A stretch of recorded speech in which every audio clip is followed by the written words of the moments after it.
بسم اللہ الرحمن الرحیم۔ ہدایہ والین کے اندر کتاب الحج سے متعلق ہمارا سبق ہے۔ حج کا مہینہ چل رہا ہے۔ بتا رہے ہیں کہ جب احرام ایک شخص باندھ لے تو یہ بات یاد رہنی چاہیے، ولا یغطی وجہہ، بسم اللہ الرحمن الرحیم، تو یاد رہنا چاہیے ولا یغطی وجہہ، کہ وہ اپنے چہرے کو نہ ڈھکے۔ اگر کوئی شخص احرام باندھ لے تو حالت احرام میں اپنے چہرے کو نہ ڈھکے، ولا رأسہ، اور نہ ہی اپنے سر کو ڈھکے، ٹھیک ہے، نہ ہی سر پر ڈھکنا ہے اور نہ ہی احرام باندھنا ہے۔ ولا یغطی وجہہ ولا رأسہ، نہ ہی اپنے سر کو ڈھکے اور نہ ہی اپنے چہرے کو ڈھکے اور نہ ہی اپنے سر کو۔ وقال الشافعی یجوز للرجل تغطیۃ الوجہ لقول علیہ الصلوۃ والسلام احرام الرجل فی رأسہ و احرام المرأۃ فی وجہہا۔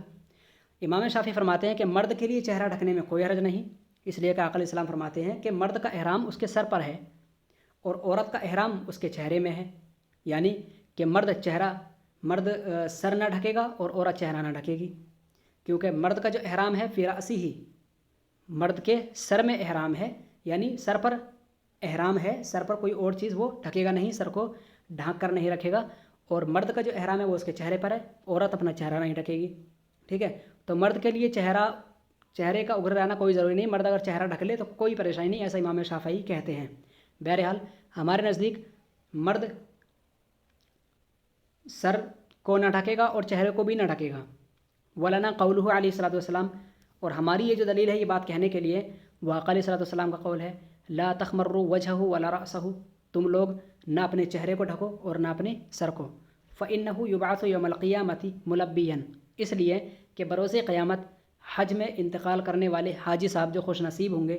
یبعث یوم القیامۃ ملبیا، بروز قیامت تلبیہ کہتے ہوئے اٹھیں گے، بروز قیامت تلبیہ کہتے ہوئے اٹھیں گے۔ تو لہذا جب قیامت قائم ہو جائے گی تو سارے کے سارے مردے جب قبروں سے زندہ ہوں گے تو وہ لوگ جو حالت احرام میں حج کے دوران انتقال کر گئے، عمرہ کے دوران انتقال کر گئے، تو ایسی صورت میں یبعث یوم القیامۃ ملبیا، وہ بروز قیامت بھی قیامت کے دن تلبیہ کہتے ہوئے اٹھیں گے، لبیک اللہم لبیک کی صدا بلند کرتے ہوئے اٹھیں گے، قالہ فی محرم، فی محرم، فی محرم، محرم ہے یہ، ٹھیک ہے، توفا، ولی ان قالہ فی محرم توفا، یہاں پر فل اسٹاپ ہونا چاہیے تھا لیکن یہاں پر نہیں ہے۔ بہرحال آقا علیہ الصلوۃ والسلام نے یہ ارشاد محرم شخص کے بارے میں فرمایا جس نے انتقال کر لیا ہو، یعنی جو انتقال کر گیا ہو ایسے محرم شخص کے بارے میں فرمایا۔ وَلِأَنَّ الْمَرْأَةَ لَا تُغَطِّي وَجْهَهَا، اور اس لیے کہ عورت اپنے چہرے کو نہ ڈھکے گی، مع ان فی الکشف فتنۃ فالرجل بالطریق الاولی، اور دوسری دلیل یہ دی جا رہی ہے وَلِأَنَّ، اور اس لیے بھی، ان المرأة لا تغطی وجہہا، کہ عورت اپنے چہرے کو نہیں ڈھکے گی احرام والے دن، حالت احرام میں عورت اپنے چہرے کو نہیں ڈھکے گی، مع ان فی الکشف فتنۃ، حالانکہ اس کے کھلے رہنے میں فتنہ ہے، اس کے باوجود بھی عورت اپنے چہرے کو نہیں ڈھکے گی۔ فالرجل بالطریق اولی، تو مرد تو بدرجہ اولا اپنے چہرے کو نہ ڈھاکے گا، ٹھیک ہے جی، تو مرد تو بدرجہ اولا اپنے چہرے کو نہیں ڈھاکے گا، عورت اپنے چہرے کو نہیں ڈھکا رکھے گی، جیسا کہ اوپر والی حدیث میں بھی گزر چکا ہے، مع ان فی الکشف فتنۃ، حالانکہ اس کے چہرے کھلنے میں فتنہ ہو بھی سکتا ہے، تو مرد تو بدرجہ اولا اپنا چہرہ نہیں ڈھکے گا، تو امام شافعی ایسا کیوں کہہ رہے ہیں کہ ڈھک سکتا ہے، کوئی حرج نہیں، تو لہذا عورت نہیں ڈھک سکتی، حالانکہ جس کے چہرہ کھلنے میں پریشانی ہے، چہرہ کھلنے میں فتنہ ہو سکتا ہے۔ فالرجل بالطریق الاولی، تو مرد بدرجہ اولا اپنے چہرے کو نہیں ڈھکے گا۔ وفائدۃ ما روی الفرق بین تغطیۃ الرأس، بہرحال جو روایت بیان کی گئی ہے وہ سر کو ڈھکنے کے متعلق فرق بیان کرنے کے لیے روایت کی گئی ہے، ٹھیک ہے۔ وفائدۃ ما روی، اور وہ جو روایت بیان کی گئی ہے اوپر امام شافعی کی، تو اس روایت سے فائدہ ملتا ہے، ما روی الفرق فی تغطیۃ الرأس، سر کو ڈھکنے کے متعلق فائدہ بیان کیا گیا ہے وہاں پر، ٹھیک ہے، سر کو ڈھکنے کے متعلق فائدے کے طور پر حدیث بیان کی گئی ہے، اور بتا رہے ہیں تو بہرحال اس مسئلے کے اندر ہمیں پتہ چلا کہ مرد کا جو احرام ہے اس کے سر پر ہے تو وہ اپنے سر کو نہیں ڈھکے گا، ٹھیک ہے، اور عورت کا احرام اس کے چہرے پر ہے، عورت اپنے سر کو ڈھک سکتی ہے لیکن چہرے کو نہیں ڈھکے گی، ٹھیک ہے۔ اگلا جو مسئلہ ہے ولا یمس طیبا، اور نہ ہی خوشبو لگائے گا، لقول علیہ الصلوۃ والسلام الحاج الشعیث الطفیل، حاجی کا مطلب ہے کہ بالوں کا گرد آلود ہونا، یعنی بالوں کا سوکھا پن ہونا، بالوں کے اندر خوشبو، تیل، یہ تمام چیزیں نہیں ہونی چاہیے۔ تو حاجی صاحب کا مطلب یہ ہے الحاج، حج کرنے والا شخص، الشعیث الطفیل، ٹھیک ہے، بالوں کا خشک ہونا، بالوں کا غبار آلود اور خشک ہونا، وقضا لا یدہن،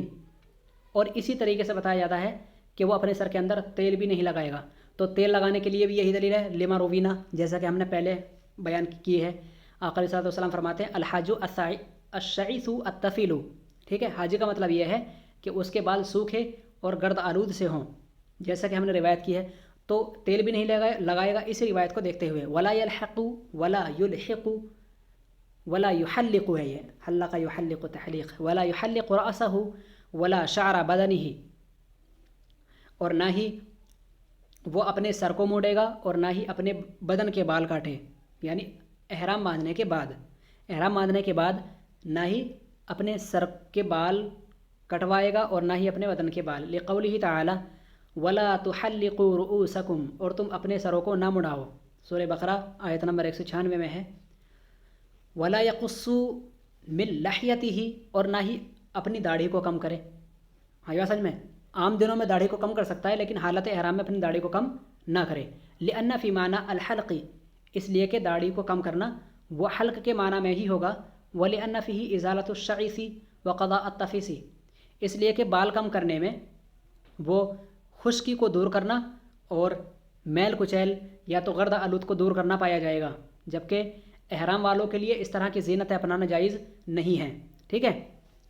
تو ہاں، اس والے سبق کے اندر ہمیں پتہ کیا چلا کہ خوشبو نہیں لگائے گا اور تیل نہیں لگائے گا۔ خوشبو نہ لگانے اور تیل نہ لگانے کی دلیل ہے الحاج الشعیث الطفیل، حاجی کا مطلب یہ ہے کہ بدن خشک ہو، گرد آلود سا ہو، بال بھی خشک اور گرد آلود سے ہوں، اس کے اندر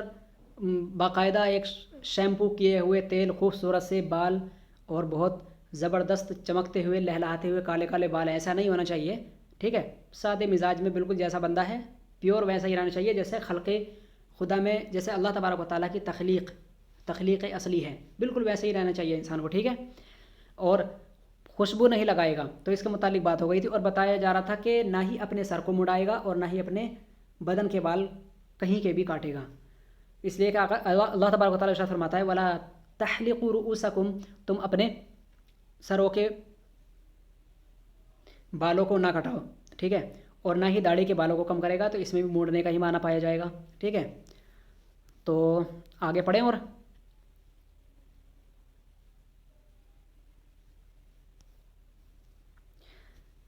اور فرماتے امام قدوری ولا یلبسوا ثوبا مسبوغا بورس ولا زعفران ولا عصفر، کہ نہ ہی پہنے گا وہ کپڑا کہ جو رنگا گیا ہو ورس نامی گھاس سے۔ زمانے قدیم میں، پہلے زمانے کے اندر ایک گھاس ہوا کرتی تھی جس کو ورس کہا جاتا تھا، اس کو پانی میں بھگوتے تھے تو پانی رنگین ہو جاتا تھا، اور اس پانی کو جس کپڑے پر ڈالتے وہ کپڑا اس رنگ میں رنگ جاتا تھا، ٹھیک ہے، تو اس کو ورس کہتے ہیں۔